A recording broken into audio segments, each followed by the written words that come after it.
రావాలి. నువ్వేమి ఇయ్యలే. ఓ కేసీఆర్ గారు పేదలకు కట్టించిన ఇల్లు ఇచ్చి ముజాహిద్ కుటుంబాన్ని అలా రోడ్డు మీద పడేసినావు నువ్వు. ఇట్లాంటి ఎన్నో బాధలు ఉన్నాయి, ఇట్లాంటి ఎన్నో కష్టాలు ఉన్నాయి ప్రజలకు. ఇప్పుడు ఆ కుటుంబం విడిపోయింది. क्या हो गया, एक घर में तो 5 फैमिली नहीं रह सकते. अब किराए पे ले लेके एक जगह एक आदमी गए, दूसरा एक जगह गए, पूरे लोग एक साथ थे. अब रेवंत रेड्डी की वजह से वो फैमिली टूट गया. एक एक आदमी एक एक जगह चले गए. बहुत परेशानी में है वो लोग. ఈ విషయాల మీద ఇంకా కూడా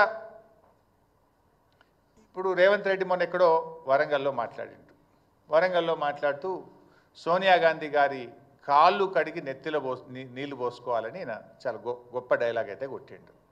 నేను అడుగుతున్నా రేవంత్ రెడ్డి గారు, నిజంగా నీకు సోనియా గాంధీ గారి మీద ప్రేమ ఉంటే నువ్వు కాళ్ళు కడిగి నెత్తిలో పోసుకుంటావా పోసుకోవా నీ ఇష్టం.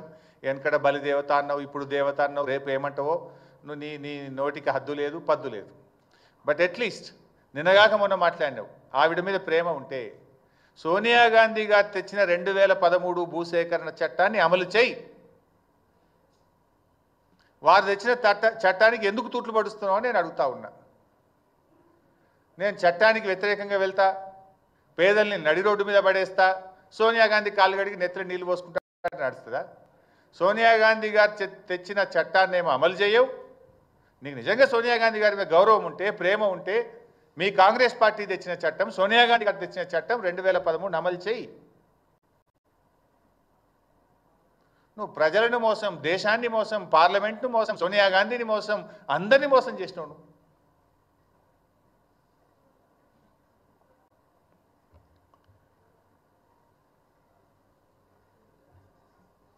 ఈ ప్రభుత్వాన్ని రేవంత్ రెడ్డి గారిని నేను సూటిగా అడుగుతా ఉన్నా. దీని మీద నేను బహిరంగ చర్చకు సిద్ధం. ముఖ్యమంత్రి గారు ఎక్కడికి రమ్మంటారో చెప్పండి. రేపు డెఫినెట్గా వీఆర్ రెడీ టు స్పీక్. నువ్వే చెప్తున్నావు మేము గొప్పగా చేసినామని. ఎక్కడ గొప్పగా చేసినా? ఇప్పుడు నేను ఈ పాయింట్స్ అన్ని రేజ్ చేసిన. Please answer my questions. ఏమి నా వ్యక్తిగతం కాదు. ఇప్పుడు ఎట్లయిపోయిందంటే కాంగ్రెస్ పార్టీ ప్రతిపక్షంగా మేము ఏదైనా ప్రతిపక్షాన్ని మాట్లాడితే మా మీద బురద జల్లుడు, మా మీద ఏదో ఒక పాత తీసి బుల్డోజర్ ఎక్కిస్తారా, చంపేస్తా, తొక్కుతా, ఇవి కాదు కదా. తొక్కుతా, సంపుతా, బుల్డోజర్ ఎక్కిస్తా, లేకపోతే మా మీద ఏదో బురద జల్లుడు, మీ లీడర్లను పెట్టించి మమ్మల్ని తిట్టించుడు. This is not the solution. If you are fair, come on, let us discuss. I'm ready for open discussion. ఏ టీవీ ఛానల్లో కూర్చుందామా, ఎక్కడ కూర్చుందాం చెప్పు. సెక్రటరేట్ రమ్మన్నా నేను వస్తా. పెట్టు, ఆల్ పార్టీ మీటింగ్ పెడతా అని మాట్లాడినావు మూసీ మీద మేము మాట్లాడితే. Yes we're ready to come and discuss అని చెప్పినాం. కేటీఆర్ గారు చెప్పారు, నేను కూడా చెప్పాను. ఎందుకు పెట్టలే ఆల్ పార్టీ మీటింగ్? పెడితే ఈ అన్ని ఇష్యూస్ మేము డిస్కస్ చేద్దాం కదా. ఎందుకు పెట్టలేను? పార్లమెంటు తప్పుదో పట్టిస్తున్నావు. 2013 భూసేకరణ చట్టం అమలు చేస్తున్నాను. సోనియా గాంధీని కూడా మోసం చేస్తున్నావు నువ్వు. అందువల్ల దీని మీద బహిరంగ చర్చ పెట్టాలి. లేదు ఆల్ పార్టీ పెట్టండి. We're ready to give suggestions. చాలా స్పష్టంగా చెప్పాం. మూసీ పునరుద్ధరణకు బీఆర్ఎస్ వ్యతిరేకం కాదు, కానీ మూసీ ముసుగులో రియల్ ఎస్టేట్ వ్యాపారానికి వ్యతిరేకమని చెప్పాం.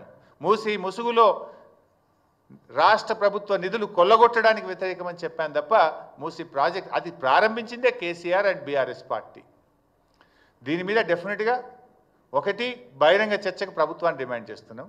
2 బీఆర్ఎస్ పార్టీ మా పార్లమెంట్ పార్టీ నాయకుడు సురేష్ రెడ్డి గారు పార్లమెంట్లో ప్రివిలేజ్ మోషన్ కూడా మూవ్ చేస్తాం. ఎందుకంటే మీరు కేంద్ర ప్రభుత్వాన్ని పార్లమెంట్ను కూడా తప్పుదో పట్టించింది కనుక దీని మీద మా సురేష్ రెడ్డి గారు పార్లమెంట్లో BRS party MPs privilege motion కూడా మూవ్ చేస్తారు. Because they misguided. 3వది న్యాయస్థానానికి కూడా వెళ్తాం. ఆ నిరుపేదల పక్షాన వాళ్లకు right to fair compensation act 2014 ప్రకారంగా వాళ్ళకి న్యాయబద్ధంగా చట్ట ప్రకారంగా రావాల్సిన అన్ని హక్కులు వారికి కల్పించడం కోసం బీఆర్ఎస్ లీగల్ సెల్ ఆధ్వర్యంలో న్యాయస్థానాలకు కూడా వెళ్ళి పూర్తి స్థాయిలో ఆ పేదలకు సాయం చేయడానికి బీఆర్ఎస్ పార్టీ కృషి చేస్తుంది. 4 శాసనసభ సమావేశాలు ఏదో 9వ తేదీ నుంచి ప్రారంభం చేస్తామని అన్నారు. తప్పకుండా దీనిపైన బీఆర్ఎస్ పార్టీ శాసనసభలో కూడా ప్రభుత్వాన్ని నిలదీస్తుంది, ప్రభుత్వాన్ని ప్రశ్నిస్తుంది. మేము ఈ మూసీ బాధితులకు పూర్తి సహాయం జరిగే విధంగా రేపు శాసనసభలో కూడా బీఆర్ఎస్ పార్టీ పోరాడుతుంది. Thank you. సి బై సాబ్ గవర్నమెంట్ నీ చేతిలో ఉంది. You do whatever you want. It is open to you కదా. ఎవరైనా వద్దంటున్నారా మిమ్మల్ని? You are in the government. You take whatever the action you want. Thank you. బై సాబ్ నేను అవన్నీ మాట్లాడగలుగుతా, కానీ ఇది ఒక పేదలకు సంబంధించిన ఇష్యూ డైల్యూట్ అవుతుందేమో అని నా బాధ. దానికి చాలా సబ్జెక్ట్ ఉంది యాక్చువల్గా మాట్లాడడానికి. నిజంగా పేదల గురించి మాట్లాడితే there is an important issue రాష్ట్రంలో, కానీ ఇది కూడా ఈక్వల్లీ ఇంపార్టెంట్. డైల్యూట్ అవుతుంది అనేది నా అభిప్రాయం.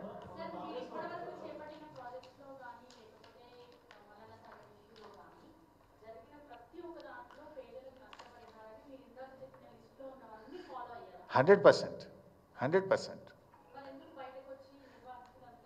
సరే, ఎవరైనా మిస్సింగ్ ఉండొచ్చు, ఒక 5%, 3%, 10%. ముఖ్యమంత్రి మొన్న ఎక్కడో ఒకసారి మాట్లాడుతూ మల్లన్న సాగర్, కొండపోచమ్మ సాగర్లో ఒక్క ఇల్లు కట్టలేదు అన్నాడు. వెంటనే నెక్స్ట్ డే నేను ట్వీట్ చేశాను. నెక్స్ట్ డే కాదు, నెక్స్ట్ అవర్లో 4000 ఇల్లు కట్టా ముఖ్యమంత్రి గారు, రండి చూద్దాం, ఎప్పుడు పోదాము. మా నిర్వాసితుల కాలనీలో యాప చెట్టు ఉంది, చింత చెట్టు ఉన్నది, దాని కింద కూర్చొని మాట్లాడదాం అన్న. నోరు మూసుకున్నారు కదా. What ever I said, we have followed in our state.